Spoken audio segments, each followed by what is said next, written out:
So hi again, everyone, or whoever's still here. I'm not sure. I can see most of the people are still here, at least in front of me, but I'm not sure how many of you are there. People who are in the morning in the session. So this session is a bit more, let's say, hands-on than the morning session on obviously a very different topic, a very important topic still, cybersecurity or how to stay safe online. The way it's going to work this time is that you can interrupt me at any point during the presentation if you have questions, since we're going to actually discuss a bit more within the slides and have a few practical examples which require interaction. So I'm not going to do like this morning to just discuss and then, present and then discuss. This is from the start, ideally, a discussion which we're going to hopefully do either live if you shout loud enough, or via WhatsApp if I cannot hear you for some reason. So please do interrupt me at any point during this presentation, since again, it should be a bit more interactive than in the morning. So let me see if I can start. Yeah, so this presentation I'm about to deliver, it's really election related, but at the same time, it's how to protect yourself in general. But the reason why I started to be focused about cybersecurity and staying safe online is because at my previous role at Google, I actually had the advantage, or I was fortunate enough to work in the elections team who was helping protect politicians and electoral offices from different hacks. So I was part of a team which was guarding the whole democratic process of elections by guarding it from various attacks, which I'm going to describe in a second. And in this slide, as you can see, there have been quite a few attacks targeting politicians, and these are some of the most high level cases. But at the same time, you have to realize that these attacks can also happen to yourself as an individual who is not yet maybe a politician, or might not even be in the future for your own personal choices. But these are all attacks which you will have to look into to be safe and to protect yourself against in the future. So yes, who's at risk? Everybody's at risk. NGOs, campaigners, election monitors, news sites, journalists, everybody's at risk from different attacks, and especially since COVID-19, some of these attacks now are using this sort of a health crisis to again hack into more accounts and steal more passwords. Hackers obviously are using this crisis in this way, unfortunately, the bad hackers, of course. And the attacks which you have to be really aware of are three most common types of attacks which are targeting both individuals and organizations. The most important one is phishing. The phishing attack is basically, in other words, what happens to you when you receive, for instance, an email from somebody in Ghana or another country around the world who's saying, you won $1 million, give us your bank details and you're gonna receive this big amount of money. This is obviously an easy phishing attack to recognize. I mean, most people recognize this as being something which is a scam or a way to hack into your account. But as you'll see in a second, or in a few seconds, there are other more subtle ways of phishing people, which in this case, it means having access to somebody's account in an unauthorized way to either infect it or just steal information from the account. So this is the most common digital attack. A man in the middle, or MITM, is less used against, let's say, individuals, but it sometimes targets political parties or bigger organizations to change information on a site in order to, again, mislead people.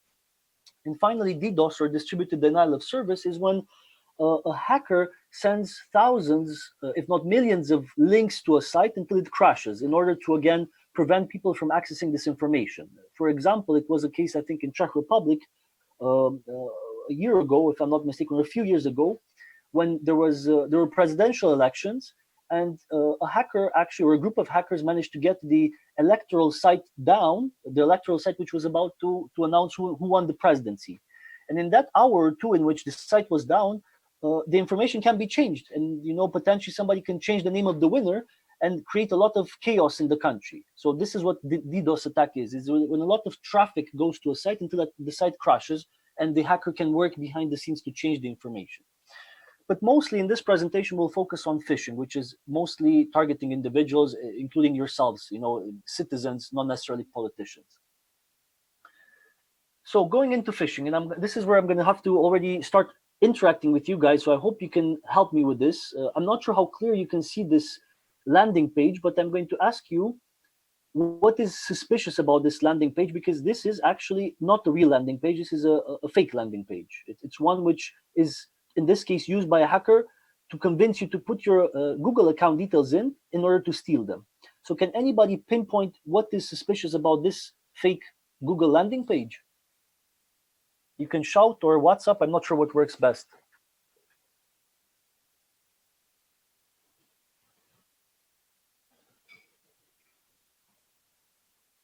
I'm not sure also if you can see from your distance there, but I hope you can.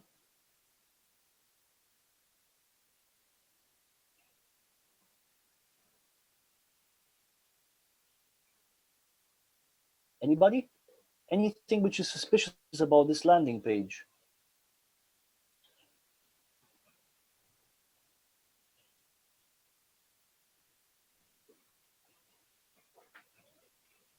I'm not sure if you cannot hear me for some reason, or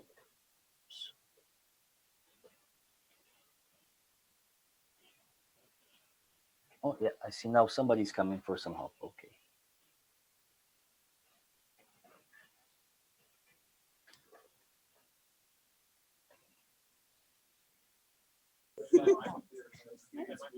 Okay.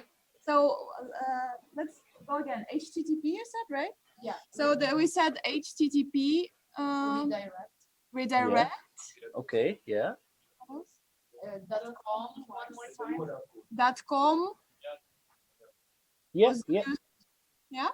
So with regards to the link, you are spot on. It's HTTP is the first thing you have to be careful with, and also the redirect. No landing page of any well-known, recognized service like Google or Facebook or any other site is not a redirect. It's a .com and that's it. So spot on with this. And there's one other information which is suspicious here, or actually a visual which is suspicious, which is indicative of a phishing fake landing page. Can anybody spot? We have an answer. Yeah, so I have to go close to read, but the page is definitely not Google. Everything that comes before the last link, it doesn't matter if it says Microsoft Google. The page here is redirect something.com. So but that's clear. That's clear already. You already described this, so this is correct. But there's another thing about this page which is suspicious, which is not to do with the link. There's another thing on this page. Can anybody spot it? The link below seems not well written. Yes, stay signed in, needed help. I hear your answer. the email. The email. No. So actually, but somebody I think said something about not written well. Well, it's not regarding the writing quality. It's actually regarding a visual, which maybe you cannot see from where you stay there. Actually, the Google logo is pixelated. So sometimes, and it's actually quite funny because I had this case in my own life with Wizz Air, the Hungarian airline. A hacker, for some reason, that tried to steal my account details, created a fake Wizz Air landing page. And the first thing I noticed was not the redirect. It was actually the really badly pixelated logo they used, because hackers are humans. So sometimes when they create such a fake landing page, the last thing they do is looking for the logo, or the logo of the company. They look for it on Google Images, and they don't look for the quality of it. So in this case, and I can see it from my laptop at least, the Google logo, it's pixelated. So maybe that's the easiest thing to notice in the future. If the logo of the company is not looking as it should be, it's already a sign that things are suspicious. So you've done quite well with this example, I think, especially with HTTP, which is really important. We're going to mention that later on as well. What you have to realize, though, is that with this fake landing page, we did a test when I was at Google, and we asked a few people, and unfortunately 50% of people would actually put their account details, would not be able to pinpoint the HTTP part or the fake logo. So almost half of the people would be fooled by such a fairly basic fake landing page.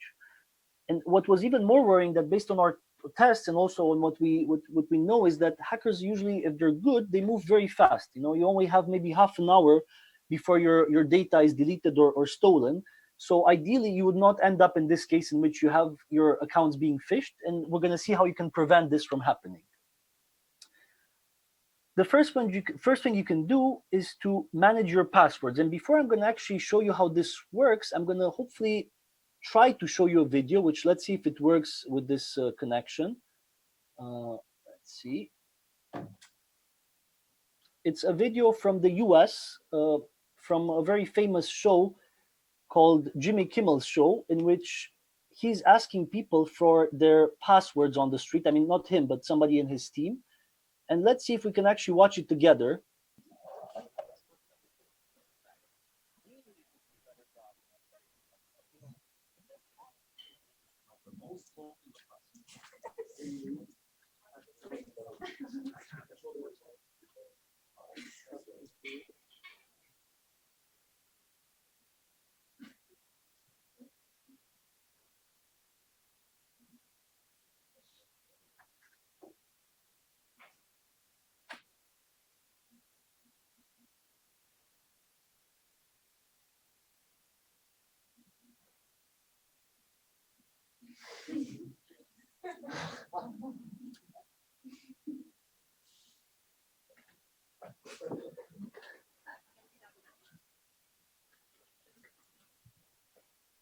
What?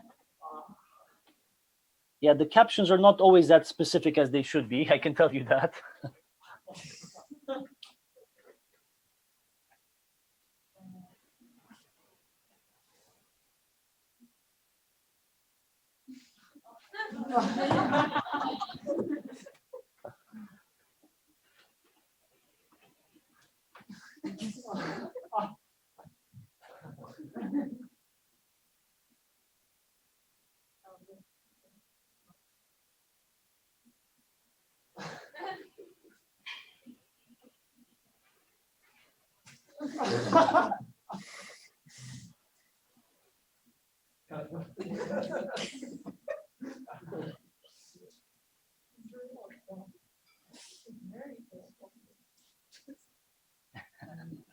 I'm gonna stop it here, since I mean, it obviously the charm of the video is a bit also with their accents, because some of them have a bit funny accents. But the point of this video was to show you that you're not alone. If you had already in your lifetime a time in which you put your password as your pet or your date of birth or the sort of usual, let's say, passwords people have, and that's a big issue, because the easiest way for people to fish into your account, to attack you with this hacking tactic, is with regards to your password, if your password is not strong enough. So what I always recommend before we even discuss about more complex steps with people is to manage their passwords. And I'm showing you here the Google Password Manager because I use this on my Chromebook, but you can also use the other providers like LastPass or 1Password. Their purpose is very simple. They all help you keep your password safe, and they also provide you with automatically generated passwords, like something like XYZ 1234, a long list of letters and numbers which you don't have to memorize. The system memorizes for you.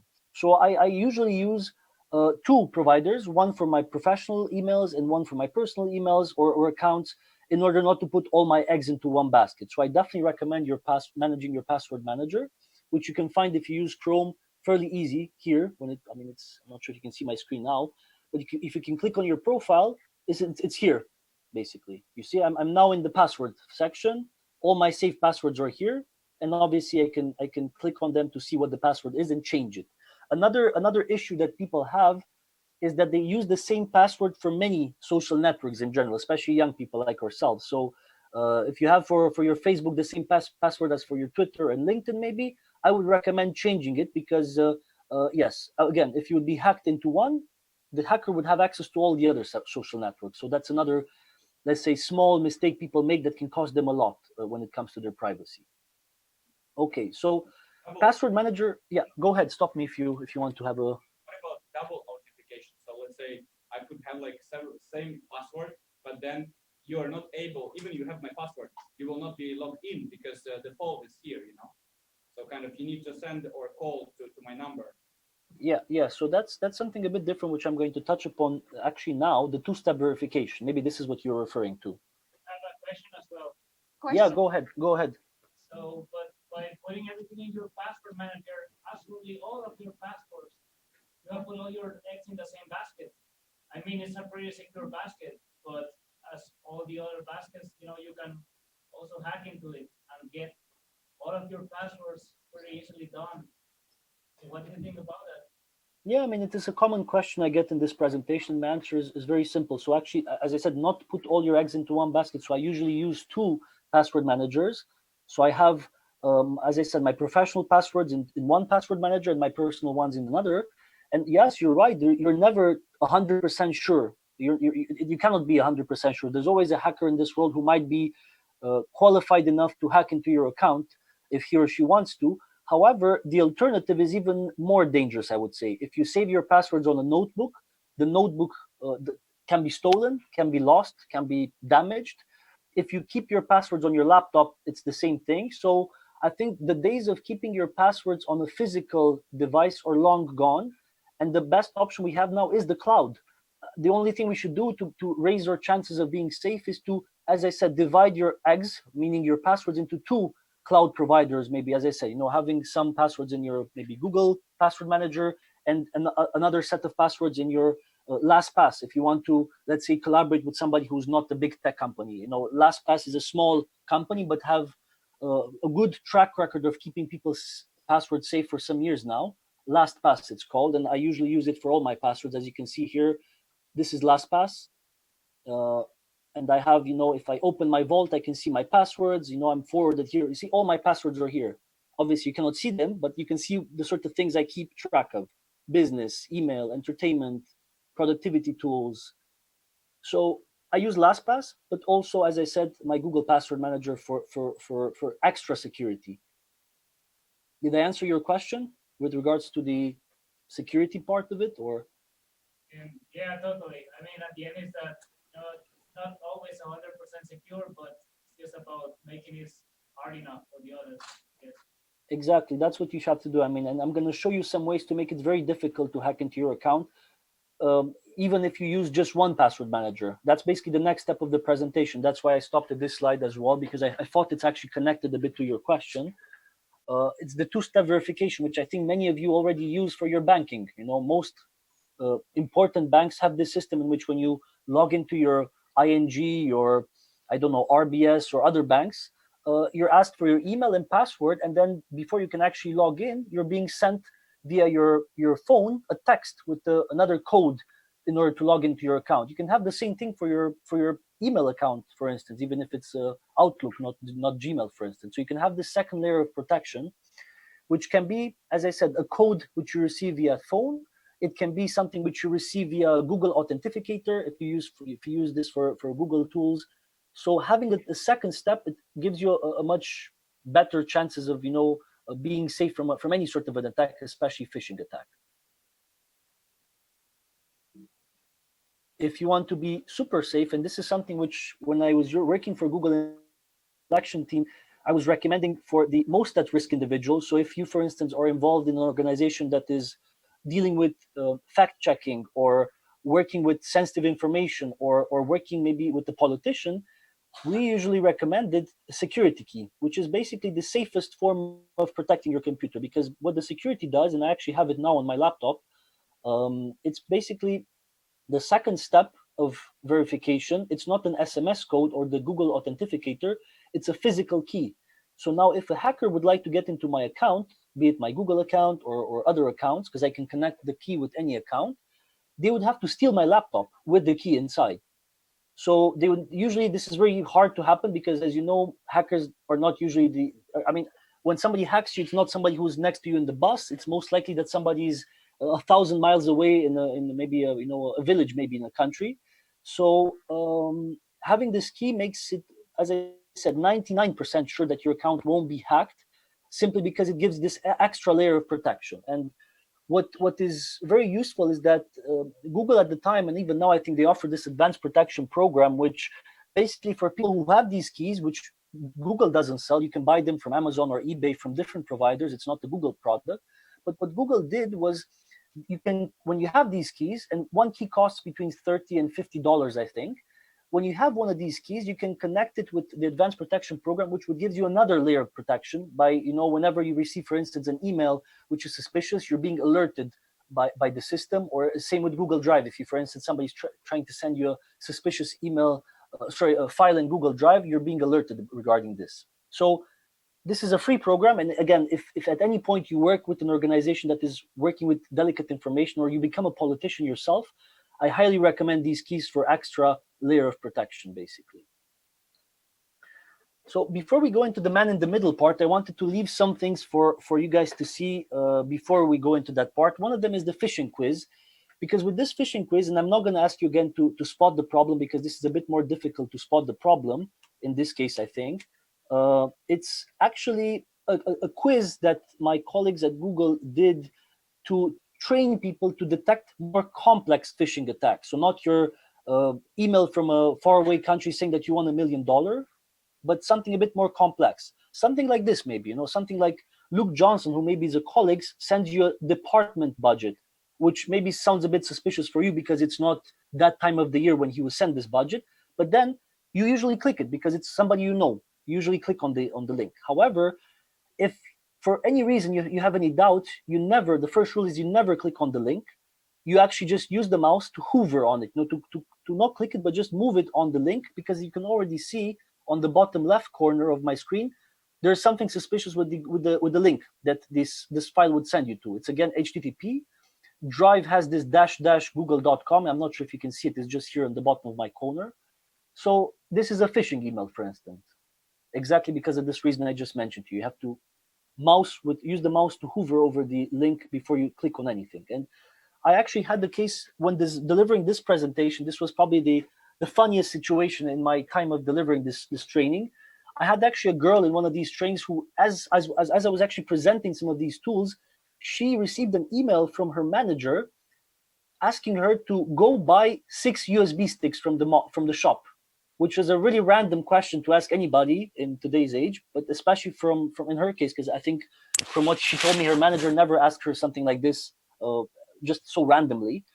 And everything seemed fine. The email seemed fine. The signature was from her manager.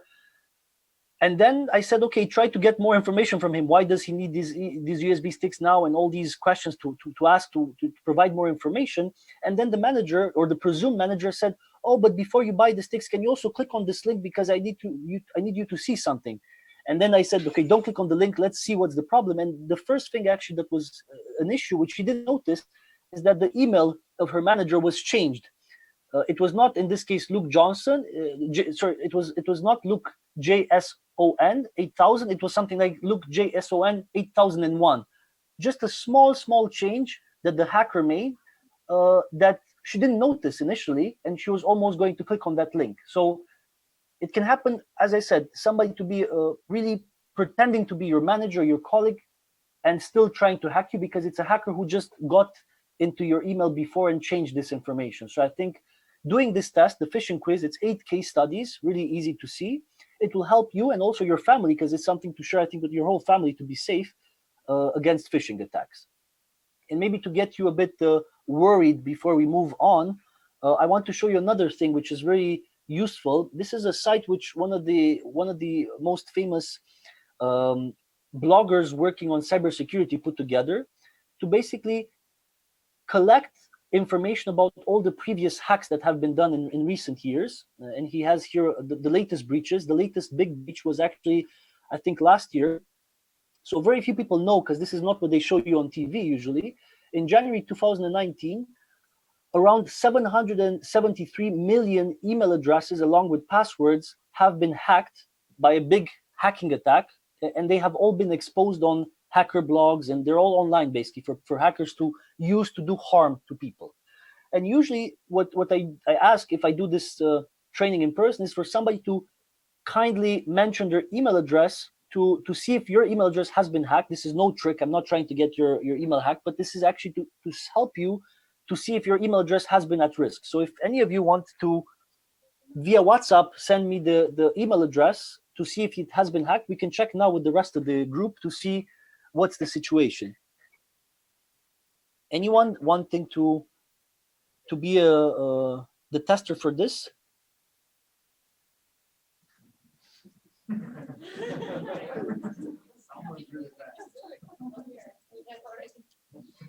I would use my email, but I already checked, so for me it's not a surprise. I know it's safe, at least for now.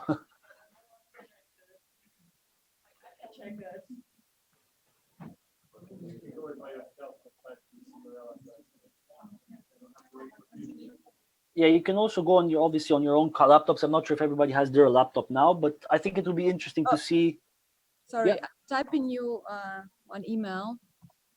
An email. Yes, in the chat, I will type. Okay, I'm gonna stop the share then, so not everybody sees directly your email, but still, it's gonna be visible at some point. Sorry.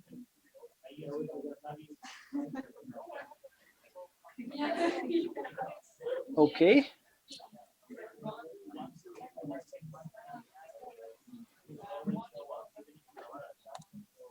Perfect. Okay. Yes, I got it. I got it. Okay. So let's see now with your particular email if it has been a victim of a phishing attack.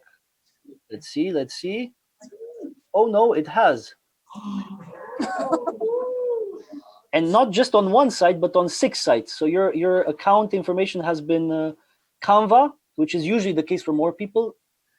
A few games, I don't know what these are, but these were all sites that have been hacked in the past, which apparently these sites had your account information for some reason. I don't know. I don't want to go into the details of it. But the reason why I wanted to give a concrete example of somebody whose account has been compromised is because I think for you, what to do is, as they say here also, the 3 steps they give you here, it's also what I mentioned previously, to change your password immediately on this account so that you can actually either use password manager to save your new password or create a new one, and then also use 2-step verification to be super safe in the future if you want to. So this is the first 2 things you should do: change password and use 2-factor authentication if you want in the future to be definitely much more safe for this account. And I recommend all of you to check whenever you have time if you have been pawned, because this doesn't mean somebody's hacking you now. It just means that if in the future somebody would like to do damage to your account, they can, because this information is publicly available online. This is what the site is great for. It shows you if your information has been put online for everybody to see, basically. Any questions regarding phishing so far before we move on to the last part with man in the middle? So if we have been hacked and people have our data, like, is there anything we can still do, or is it already Change the password. I mean, Change the password. Unfortunately, the data is already there. You cannot delete it. I don't even know on which hacker site it's been published, because this site doesn't tell you where it has been published. But yeah, so somebody would still have your email, but it's not important. The problem is they have your password. So if you change your password, you automatically again now get control back over your email, basically. And when you change your password, as I said, my recommendation is to use the automated generator. So all these, even Google has the same thing, can generate the secure password, you see? So this tool this is a new password. I say, okay, I want a new password. This is another password. And you just copy this and it will automatically be saved in this password manager. So you'll never have to remember the password. You just log into this. Basically, the only password you still have to remember is the password to access Lastpass, in this case, to enter the account I just shared with you. So for me, for instance, if I forget the password to get in here, that's a problem. But this is the only password I now remember. Everything else, I have it saved here. So this is very important for you as a second step, to use one of these password managers with the complex password, so you stay safe in the future. Any other question? yeah. Do you recommend saving passwords on websites? Like, when they ask you, do you want to save password for this website? Yes, I think that's not an issue, again, if you use password managers, because the passwords are saved in password managers. I think this is only an issue, and this is a real issue, if, for instance, you have a laptop which even when it goes dark, you're still logged into the laptop. So if, for instance, if you're in a cafe and you go to the bathroom and you leave your laptop on the table, then somebody can easily do some damage. So I would then, in this case, change for your settings on your laptop to, when it goes dark in maybe 5 or 10 seconds or 15 seconds, to also log you out of your, how can I say it, a main account on your laptop, so then people can actually not automatically go on your table and already enter your Facebook and so on if they want to. So that's maybe the only thing you can do to protect you from this perspective.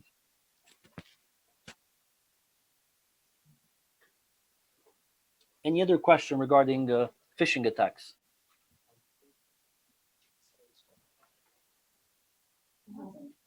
What is the most elaborate like phishing attack that you ever came across? the most elaborate attack that I came across. Phishing attack. Is that Phishing, Yeah, yeah. Phishing attack. Well, I'm not an expert in phishing attacks to the degree that I'm not actively checking which is the most, let's say, complex. I can tell you that usually the attacks are not very complex at all.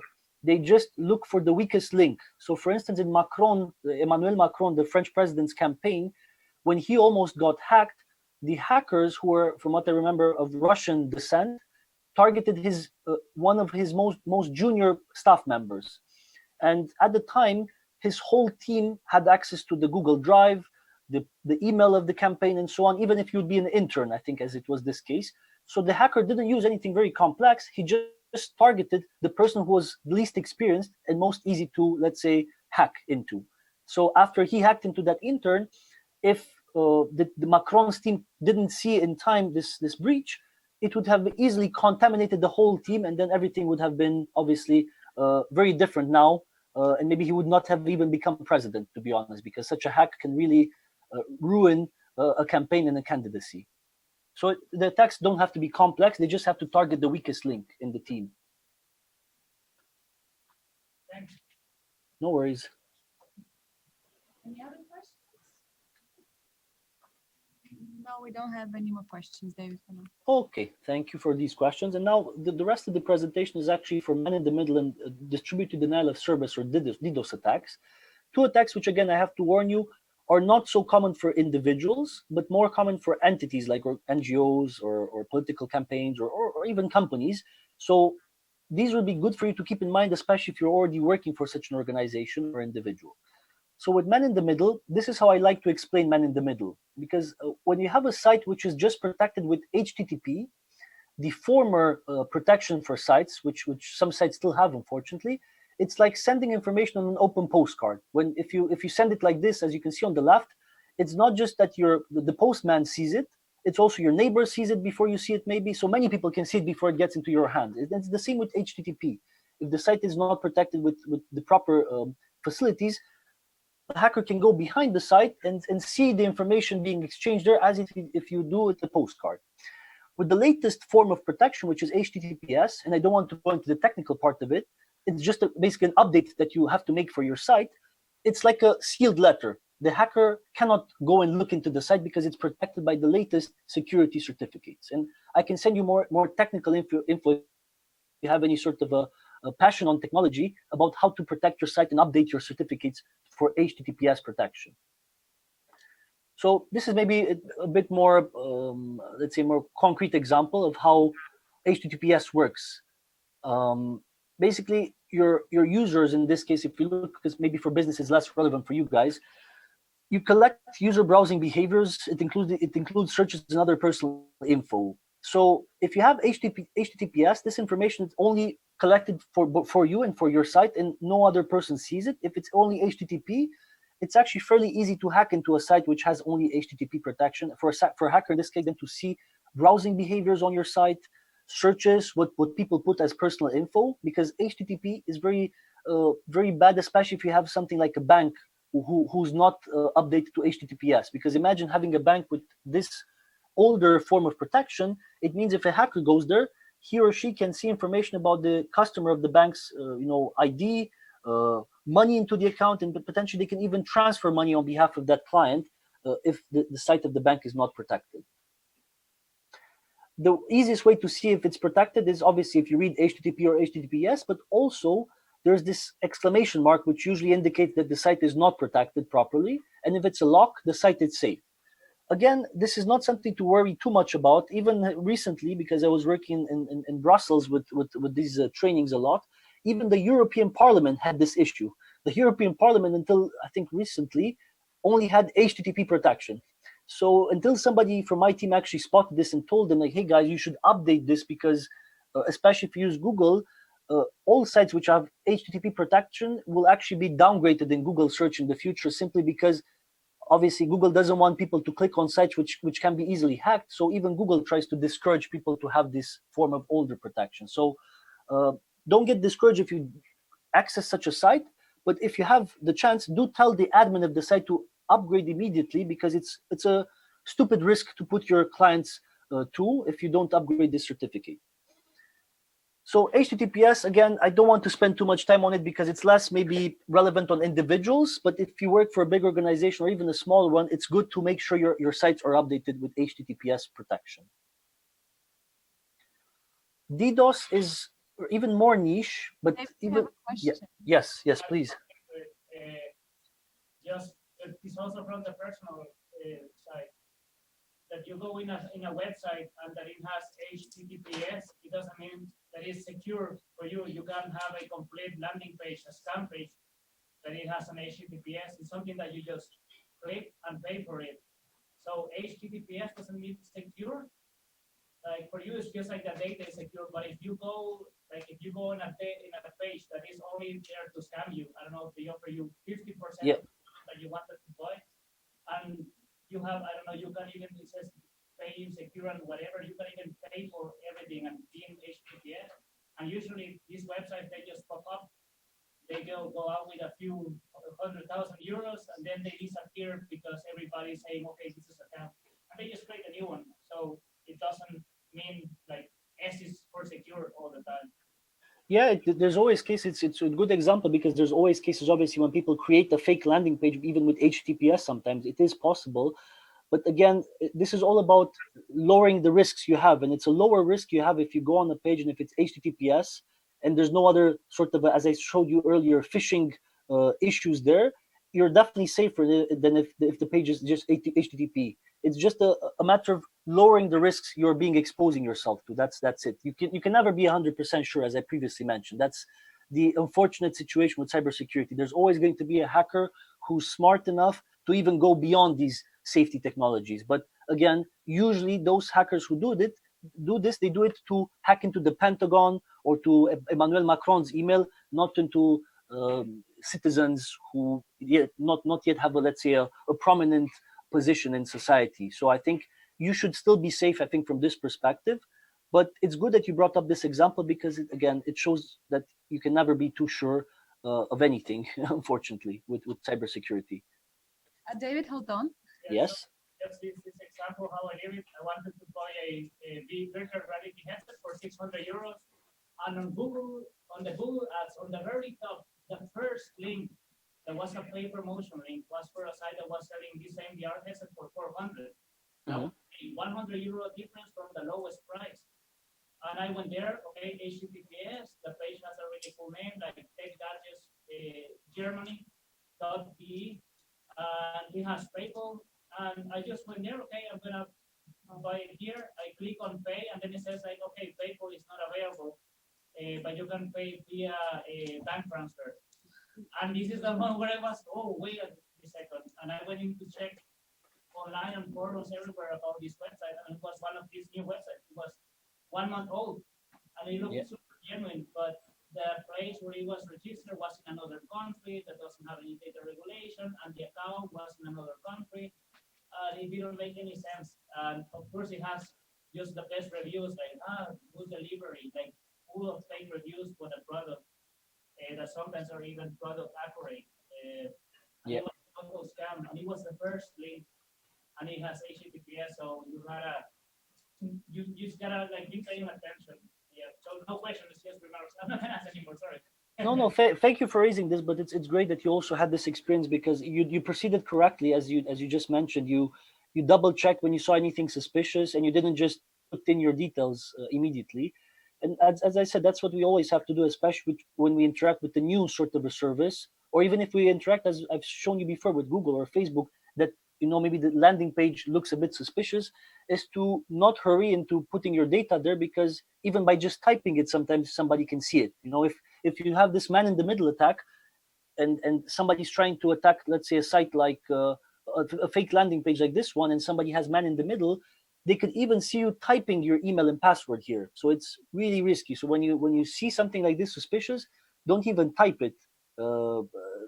Not even saying signing in, not even typing can be potentially risky for you, basically. David, we have a question. Yes. Yes, so oftentimes when you do something and it is not secure, they will give you a warning, right? So, but if you really need the website, so you can click on the gray link and say you go there even if it's not secure. Is there a better way? Maybe like separate. Is it if we really need the website, what should we do? I didn't understand really the question. If it's a better way to do what? Sorry, because I didn't hear it very well. So, so sometimes you get a warning sign that this website is not secure. Yes.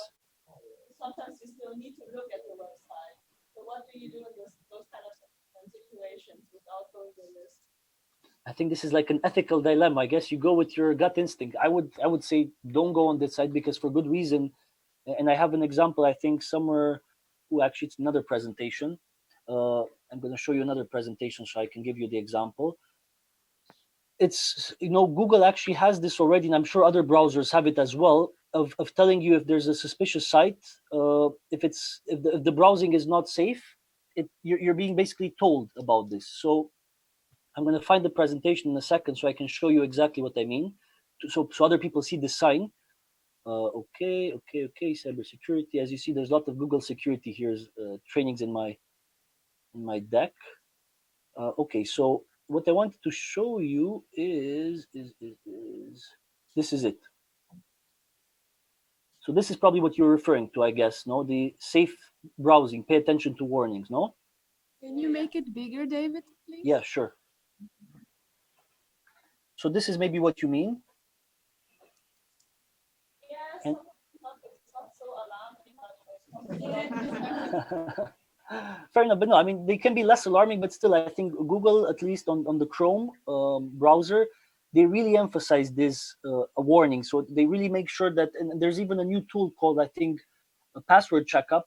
I can show you that tool as well, which basically alarms you, even if, for instance, you log into your Weezer account or your Ryanair account, and recently one of them has been hacked, you're getting, how is it called? Password checkup, was it? No, just a second. You get the warning saying that, hey, this site has been recently breached, and you should not put your email or any sort of account there, basically. So it's actually called, let me see, because I have it somewhere here in my notes. It's called, because this is an add-on which you can put on all your sites potentially going forward. Let's see, which one was it? Password. Yes, it's here. Okay, Chrome extension, check passwords, it's here. So this extension is really good, password checkup extension. So anytime, it's a free one, it's a free add-on. Anytime you go on a site which recently has been hacked, you're already being told from the start, don't go into this site because it recently has been hacked, and we're warning you because of this. So password checkup extension. Really good useful resource to keep in mind. Is Incognito a bit more helpful if I need to check this unsafe website? I think to think about when HTTP protocol is expired. It's very often happens even in official websites, but the government need to pay a fee to extend this or they register. And in that case, the Google site, like the website would be harmful or it identifies the site as a harmful site. And in that case, you can ignore that this warning or not. So it depends on.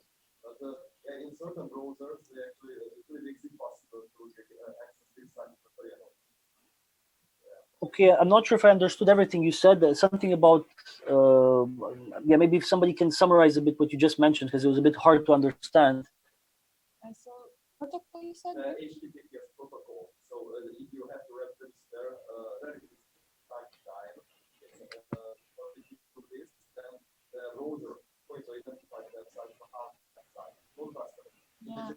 The HTTPS protocol, David, that you Yes. have to register for. Otherwise, the website will be identified as a threat. Yes, so Google is actually, as I said, down putting in Google search all the sites which are not HTTPS protected. That's the new protocol, because they don't want obviously to expose customers like us to potentially risky sites. So yes, this is true. So now in the past, if you don't have the upgrade made, you didn't lose a lot in the ranking you have on Google search. But now this is also something you lose, not just the security of your clients, but also the fact that you're not as highly ranked in Google search in some cases, because Google detects that your site is just HTTP protected, not HTTPS. So another detail to this, I would. We have two questions. The first one is Google Incognito safe, you think, For what? For unsafe websites?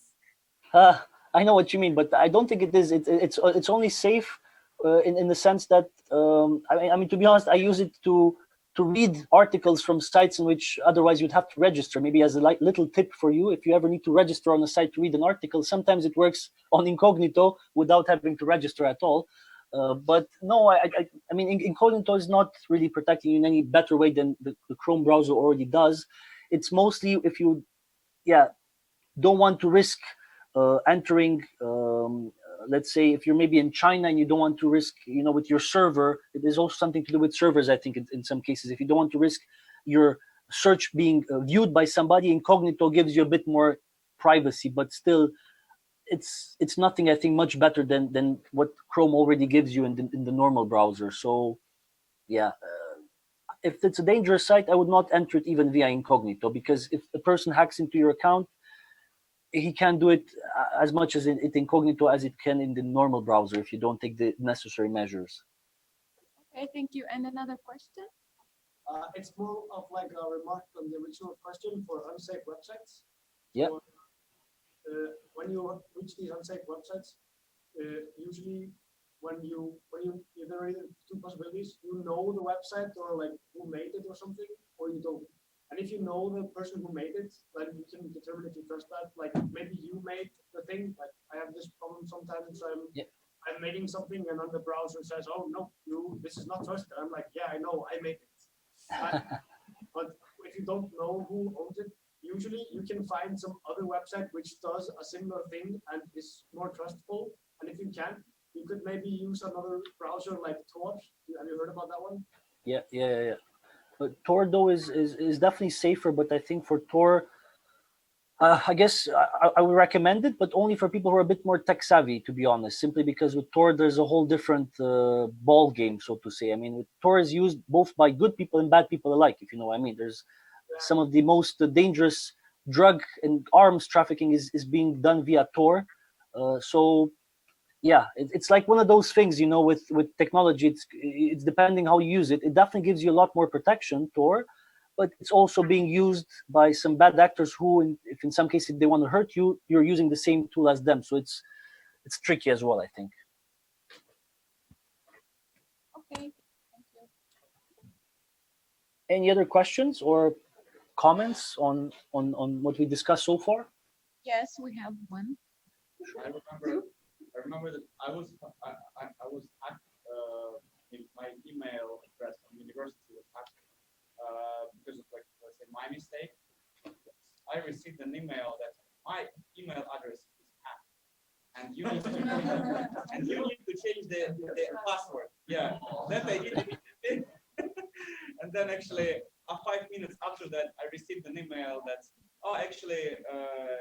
do not reply to the email. It was phishing email. I was like, and I had to call to the support immediately.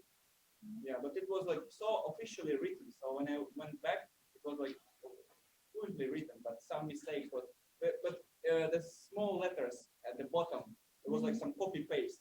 Yeah. Some like just text, like just to look at like some kind of official. Yeah, but as I said previously, also based on your example and on the examples I shared, the first rule of thumb when you think your account has been hacked is to fast change your password, because you might still be safe.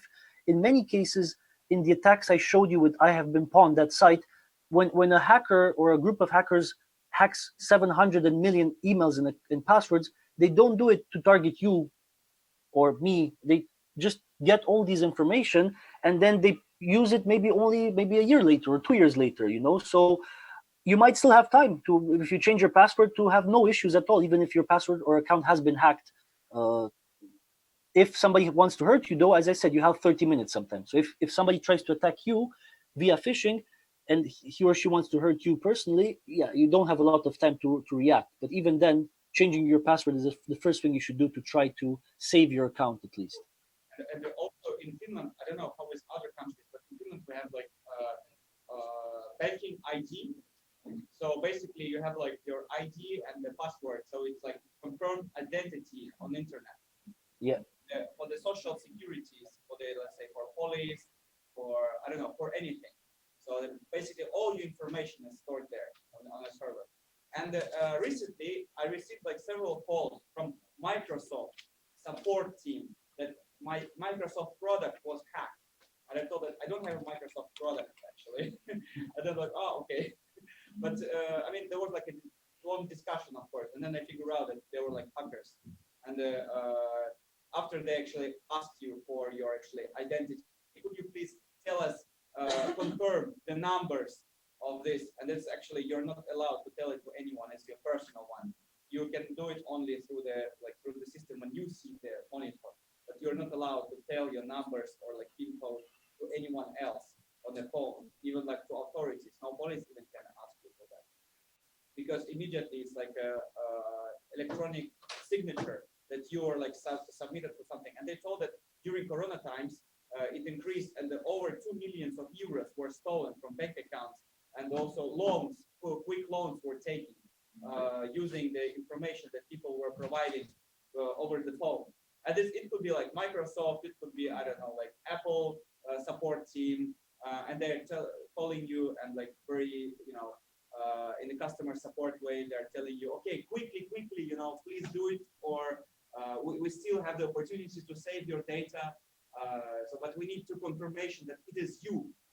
So it could happen, like, I don't know. There are hundreds now. Like I got only Revolut. I think I got like 3 phishing attacks. But calls, they even call. Well, yeah, they didn't call me yet. Yes. Or there was recently a very interesting one. It was kind of from the HMRC, like UK tax authority. So they texted me and they're like, oh, that's the time we were giving you some tax rebates, tax back. And I'm like, okay, finally, great. This country has been like taking my money for 3 years, and now finally they decided to actually do what they do in all other countries. I'm like, that's a bit weird. Okay, let's see. So I start putting some details, and then they get to the second page, and then they're like, okay, great. So now it's so that we can transfer you, whatever it was, 230 something pounds. You should give us your card number, the source code, account number, what you have on the other side of the card, your mother's maiden name. Oh, that's too much. Just, yeah, then I checked them because they never ask phone information, back information. So they would ask account number and sort number if they would transfer you money. But it will start asking all that. I also wanted to show you here how the future is definitely interconnected in a sense, because when it comes to security, Android and other providers, I think Apple also has something similar. They're going to use the actual phone as a physical security key. So the second factor of authentication can actually be your phone in the future. I think most of the phones in the upcoming years will actually work like this, to be honest. And I think I can also share this article with you guys, which speaks a lot about this technology, which it's called FIDO, which is the key, the security key. This now being incorporated directly in the phone so that it can work for you, similar as to the security key I just showed you. Let me see if I find the chat. Okay. So, anyways, I think we should move on to the. I'm gonna stop share and share it here. We should move on to the last part of the presentation, and then we can discuss again if you have any other comments or questions, because there's just one last part to show you, a very brief part about DDoS attacks, a part which, as I said, or an attack which usually targets entities which have delicate information they want to share online, be it election results, or maybe a fact-checking NGO finds out that, I don't know, the president of the country has done something wrong, and they want to publish this information to make everybody aware of how maybe corrupt that president or politician is, and then a hacker out of a sudden gets that site down, and then the NGO cannot show this important information to the public. So how does it work, or how does it actually look like, is when a site has been a victim of a DDoS attack, it says like this: service temporarily unavailable, the server is down. This can also happen for other reasons as well, but as I told you, the way a DDoS attack works is a hacker or a group of hackers sends thousands and maybe millions of links to a site until the site crashes, because not all sites have the capacity, the server capacity, to take a lot of traffic on them. So what project or what product, sorry, I worked on when I was at Google was Project Shield, which is another free service that the team at Google in New York was offering, also for Europe, to protect especially news and election sites, but also this extends to, as I said, other entities like NGOs doing fact checking and so on. What this does, if you register the site on this platform, your site is being backed up in case an attack happens. It's being backed up by Google's infrastructure. So obviously Google can handle a lot of traffic being used by billions of people. So your site can be backed up, in this case, by a much more reliable infrastructure. And there was a case study, which I'm not going to go into the details of now, but in the past, in the Netherlands, just before the Dutch elections, and this is not last year, this is I think 2 years ago, two of Holland's leading election information sites went offline because they were a victim of DDoS attack. So after this happened, Kies Kompas and Stemviger, if I pronounce them correctly, were actually reaching out to Google to get some help, and they onboarded on Project Shield. So their sites are safer in the future, especially when, again, elections happen and potentially bad actors want to get the sites down to prevent people from finding out who won, for instance. So this is what the DDoS attack looks like. And finally, I wanted to end up with this slide with resources, because there's plenty of good resources I can actually show you. And for that, I have to start a different presentation because I have to click on them. One of them, which is very useful for you to see, even if you work in a small organization, is actually called Security Planner. What this does really well, it's like an audit, but it's not a financial audit, it's a security audit. So you start by saying, okay, let's do it, and then you're being asked a few questions, which I hope you can see here from my screen, like, what do you use to handle your private information? Okay, I click on this. What are your top online concerns? So you answer a few questions, not many, I think 12, 14, something like this, and based on these answers you provide, the tool automatically provides you with a recommendation of what you should be careful of, what sort of things you are most at risk of, and it's like almost like a report of your cybersecurity risks. So it's very useful, I think, for any organization, and also it's free. It's a free tool that was put together, I think, by the University of Toronto, together with I think it was Google at the time, or another tech company. Another resource, which I think is for most of you, or some of you actually, not most of you, who might be interested in campaigning, even if it's not electoral campaigning, even if it's maybe a campaigning for an NGO, the Harvard Kennedy School put together a really great, let's say, one-page resource or one-site resource for all the cybersecurity things you have to keep into mind when you campaign for any cause, be it a politician or a social cause. And this was put together with the help of the campaign manager of Hillary Clinton and Mitt Romney from the Republican Party. It gives you some great tips. From some of the tips I already mentioned, like how to use cloud more safely, how to use two-factor authentication, encrypted messaging, the importance of not using Facebook Messenger maybe for the more delicate messages, but maybe using Telegram or WhatsApp, which are encrypted messaging. And yeah, so many good tips. It's a whole playbook, as they call it, for cybersecurity when you campaign. And maybe finally, it's the Protect Your Election site, because I did mention some of the things that Google is doing around elections, but it would be interesting for you to also check out some other tools which are here down in the page, like Smart Lock, Password Alert, phishing emails are already described here, and I mentioned to you them. So this is kind of a one go-to place for what Google provides if you use Google, because maybe you use another platform for your search and for your browsing. But if you do use Google, this site provides you with all the security tips that we offer in protecting not just elections but individuals. Because again, here is election, but all the tips I shared with you today are perfectly valid for individuals, NGOs, businesses, and so on. It's for everybody basically. So I'm going to stop here, and in case you have any further questions or comments.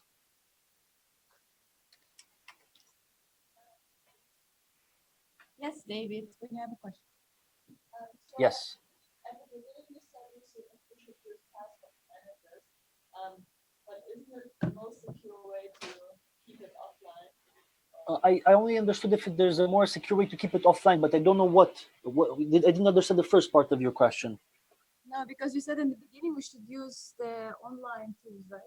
Like, to keep our passwords, or is it Yes. more secure to do it offline? To do it offline, no. So it's better to use cloud, if I understand the question correctly. Or what do you mean by offline? To write them down in a notepad, or? Yeah, like writing it down on your notebook or something. As I said, for me, in my opinion, that's the most risky, because I don't know about you, but I tend sometimes to forget things in class or at work. And if you have them written down in a journal, everybody can steal or read that journal. Whilst if it's in your cloud, it's a bit harder to access. And again, I use Google Cloud, obviously, because I work there, so I'm really familiar with the technology. But it's a very small chance that these big tech companies offering such a service will be hacked easily in the future. And I know as a fact that Google, so many people work day and night to make sure cloud is safe, not just because they want to protect the customers, but also because they want to protect themselves, because they also use the tool. So I don't say it's impossible to break into Google Cloud or Dropbox or all these other sort of known cloud providers, but I do think it's going to be very, very difficult, because so many good people work to protect you from such attacks coming forward. So I still prefer the cloud as opposed to the physical way to save my passwords. I suppose that the question was about session. When you log in once, you don't need to log in several times. Yes. Every time. So I suppose that was your question. Yeah. Am I right? So you can log in once in the website, and you don't have to log in every minute. Yeah, yeah. But yeah, it's not a huge. Yeah, but that's why some companies, or who are worried about security, they auto log out. And I think that it's something like that. I think this is another question, no? If you want to stay logged in or not, I think this is a question that somebody asked already during the let's say presentation. And as I said, I think if you save your passwords in password manager and so on, the only way somebody can hack you in this case, or get into your accounts, if they steal your laptop and you don't have your laptop to block itself when it's 15 seconds without using it, so on. So if you're in a cafe, as I gave the example, you go to the bathroom and you stay there for a minute, and then your laptop, even after a minute, it's not actually logging you off. Anybody can go on your table and check your Facebook if you're already logged in. But otherwise, I don't see being logged in into Facebook or any other tool as a problem, as long as you keep your laptop safe and not leaving it somewhere, obviously, and not logging out before you do. And you said at the beginning that we should, or you said we should change our passwords if we got hacked. Like, for example, one of my email addresses got hacked like 5 years ago or something. So, I mean, I don't think I'm so interesting to hackers, but if they have the time to use, I mean, I used the password several times for other things too. So, isn't it? I don't know. Isn't it too late already? Too late for what? Like, I mean, my passwords are open now. Well, no, it's never too late if you still have important information on that account. No, it's never too late to change your password. I'm not sure if you never use that account anymore and you don't have any compromising photos or information there, I mean, it's okay. But if you do have any sort of things which you think can be used against you, I would change that password. Or maybe if you don't use the account, just delete the account. So it's never too late. It's never too late. Your account doesn't exist. Yeah, that was very deep. So I know one example of how they make everything super urgent. So somebody that asked me, Nelson, look, is this email real? And the email said, hey, so I hacked you and I've been filming you for the past weeks. I have a video of yourself doing really bad things in this website. But it's super generic, it's saying like in pornographic websites. This is your password, and the password is their actual real password. Yeah, and it says, so if you don't send money to this account, it was a Bitcoin wallet at the end. So even with a link on a tutorial on how to create a wallet, like a Bitcoin account, so that you can transfer the money. Yeah. Yeah. I'm saying if you don't do it in the next 24 hours, I will share it to the first 5 persons, and it's gonna be your best friend, and something like this. And these people, they are super lazy, so they are just sending this money to everybody. If somebody answers them, they know, oh, this person is taking it seriously. I can even get more money, and this kind of thing. So just first, okay, they have a video of yourself touching you, which is super highly unlikely. Nobody cares. It's millions of people naked in the internet, anyways. So just ignore it, change your password, and delete the email. Yeah, but these people are just sending gifts to thousands of people every day, and they buy lists of people and their passwords, and they just try, and some people don't know, and they get. Was it an episode in Black Mirror? Yes, I was No. just Someone saying. was blackmailed and they wanted to I kill also wanted to say, the person that sent me this was my mom. So yeah, the person that sent me was my mom, and I just explained it's her, and she was like, "Oh, I don't know, but I never did these things." And it's like, "Oh, no, mom." But yeah, so it happens. I just asked her. The password, like my name was part of the password, so I knew that it's indeed her actual password. I didn't even ask her. I said, like, I assume this is your actual password. So use my name. Like, try something more creatively or use a password manager. But these people, everyone is doing that. yeah, they just like sending it. So yeah, they send it to everybody, and some people follow. If even 1% of the people that do it is enough, it's work for them. And somebody just send you 600 euros for you bought maybe for 600 euros a list of 100,000 accounts. And if one person already sends you the money, then it's already done. And then these people are getting a lot of money, then they move it to a separate account, and maybe they move it to another account, and that's it. They go away for your money, you go to the police, they cannot do anything, there's no videos of you, so you just got scammed. And you don't want to be part of this percentage. If at least there were the nasty videos. It would Ah. feel so Yeah. frustrating. You can write back something like, hey, I have a better idea, let's sell them. Let's sell them. No, but yeah, it's mostly they don't really have anything, and the people don't have the time to go into all of your emails. But if they do, they will just go and try to find some important information, but it's mostly not even worth trying. So yeah.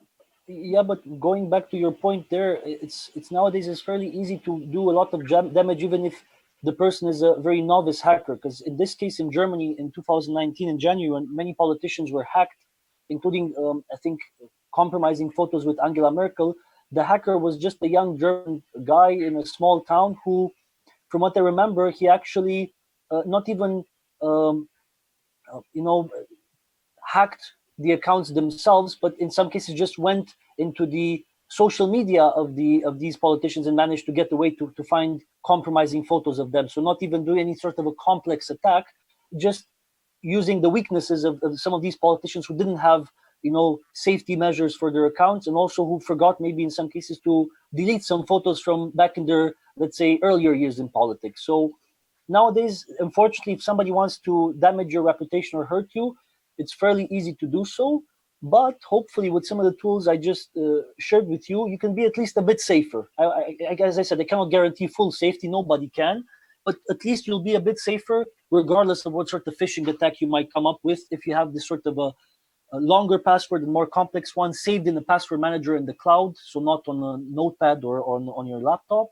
And also, very importantly, having the two-step verification, which is usually a good guarantee of security. And maybe as a last thing you can do, again, now specifically for Google, but also other browsers have it, not just Chrome, is the security checkup. So if you type Google security checkup, you're going to be told what sort of critical events you had recently when it comes to your accounts. What sort of problems you had, if your third parties or the access they have, it's okay. It's like almost like an audit of your Google account, which is, I would say, another good way to see how safe you are if you use Google tools. Okay, we have a question, David. Yeah, sure.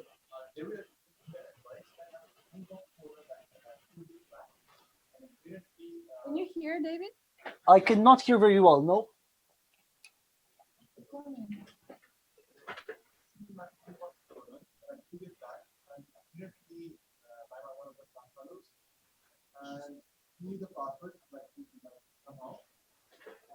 I cannot hear, unfortunately. I cannot hear.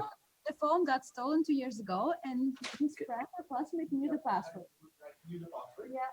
And if you want, like, change my iCloud password and with like all the verifications, like my credit card number, my date of birth. Your friend changed. Your friend changed. Like everything, Okay. Okay. Yeah. So like I do not have cellular iCloud anymore, although like only deployed the phone on the shop. But every year we have that the Apple, give it to the iCloud, but they are denying it like through the identity. Like when you see my passport, but they know it's like after police, and I'm not going to credit them and they are like so what's happening or option we have I have got. Okay. So yeah, complicated story. So the phone got stolen 2 years ago, and the password was changed by a friend, right? Okay. Now it is a struggle to get the identity of the iCloud back, right? So what is the option you think? What is it that the person can do to access back the iCloud? To be honest, I'm not really familiar with Apple tools as much as I am with Google tools. I wouldn't be able to help you in this case, I think. So, yeah, no concrete solution.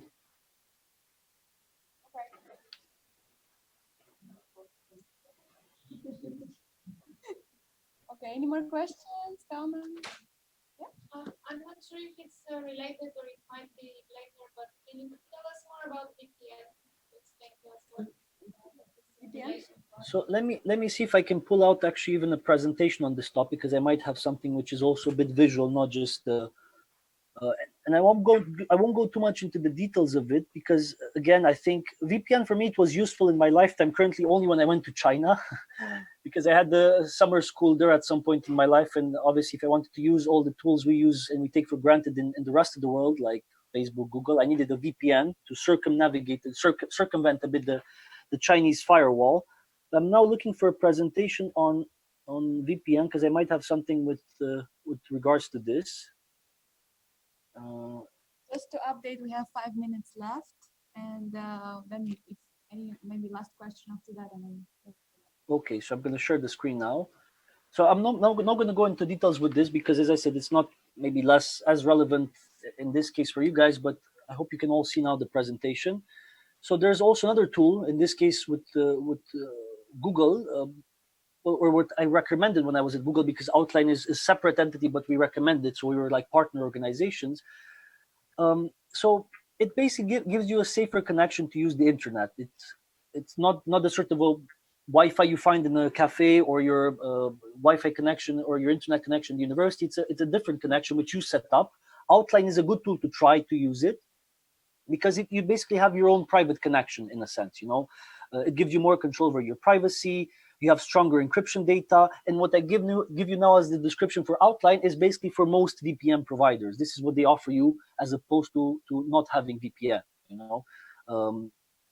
Outline, I would recommend you to check, because again, I don't think we have a lot of time to show you how how you can set it up and so on. But VPN for me, it's not useful personally in Europe or in America, only if I go to a place where the connections are, and I know that they're going to be watched by somebody or they're risky. I personally never use VPN except the time I went to China. But maybe somebody else has a different experience. I don't know. Yeah, if you want to buy cheaper, use VPN. Change instant cheaper prices. If you want to travel cheaper, use a VPN that that is simulated. Some of them let you change the MAC address and simulate that you are not PC on a Mac. If you book with a Mac, it's more expensive, around 5%, and if you book with a PC, simple marketing stuff. So with a VPN, you can circumvent it. If you are looking anything health related or anything that you feel, okay, I wouldn't like any I'm gonna try to give you, if you're looking anything about health or medicine, an illness or something, use a VPN so that nobody can track this information. It will be potentially used against you in the future because we don't know how regulations will be in them for 20 years from now. So maybe because something is illegal now, to use it against you doesn't mean that they cannot still save it if nobody knows. And the last part is a VPN. I will also use, I don't know, let's say that you want to buy a birthday present for somebody that you care, and this person will definitely know, and you don't want to get any advertisement about this thing. I know, let's say a big elephant.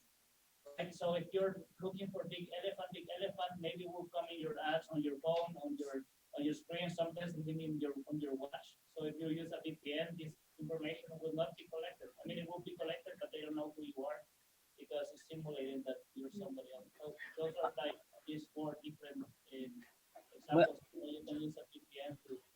I think some of these examples you mentioned, not all of them especially, but they can also be used when you use Incognito. So if you want, for instance, with, as I said, not with flights probably, but for some reason, in some cases, when you have a publication, maybe like Harvard Business Review, if you want to read articles, you don't. Sometimes if you use obviously a VPN, you can do it and make you can kind of avoid having to pay for a subscription, but you can also just use Incognito for the same thing.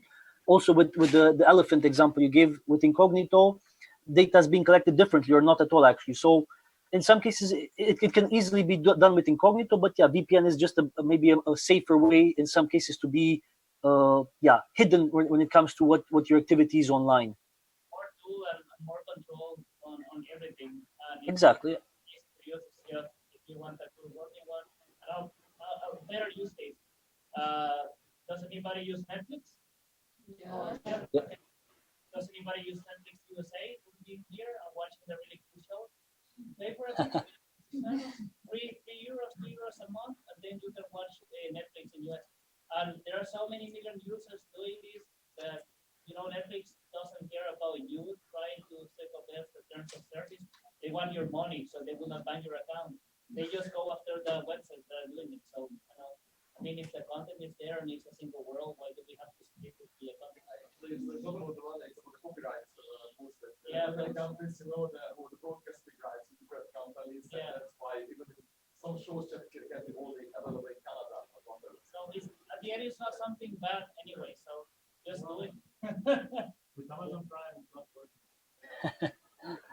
Well, the reason I said to use it, VPN, obviously you can use it for these purposes to watch Netflix, but I think the reason to use it in general is when you, again, if you go to a country in which you don't have access to any of these services because the government in that country might be watching you, like it is the case, unfortunately, in China, then definitely a VPN is a requirement, or you can actually cannot connect to your accounts on Google or Facebook without having a VPN there. So, maybe that big question, and I know the answer, but if we know the answer to everybody, it will be super clear, and it's important.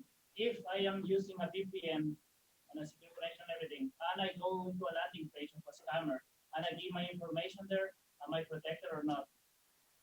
If you leave your information to a scammer, because I am using a VPN and I click on a bad link, I give my username and password. Yeah. Are you protected then?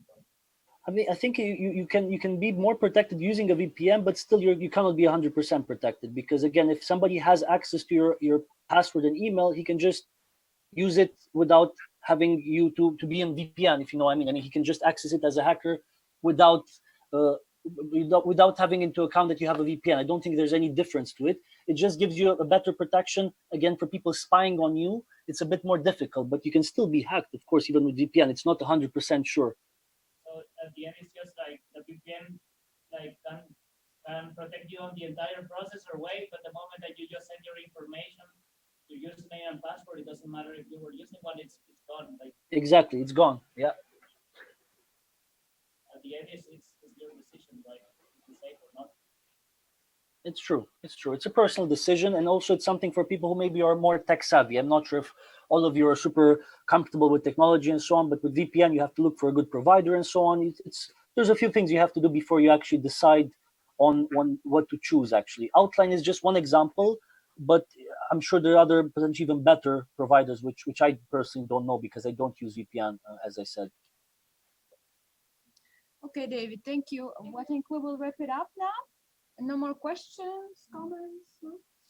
Okay, thank you so much for this cybersecurity session. No worries. Thank you, guys. Hope it was useful.